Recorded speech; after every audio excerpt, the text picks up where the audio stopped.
അമ്പലപ്പുഴി ഉണ്ണിക്കണ്ണനോടു നീ എന്തു പരിഭവം മെല്ലെയോതി വന്നുവോ? കൽവിളക്കുകൾ പാതി മിന്നി നിൽക്കവേ എന്തു നൽകുവാൻ എന്നെ കാത്തു നിന്നു നീ?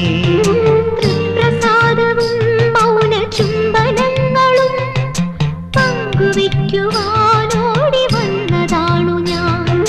രാഗചന്ദനം നിന്റെ നെറ്റിയിൽ തൊടാൻ ഗോപകന്യയായോടി വന്നതാണു ഞാൻ.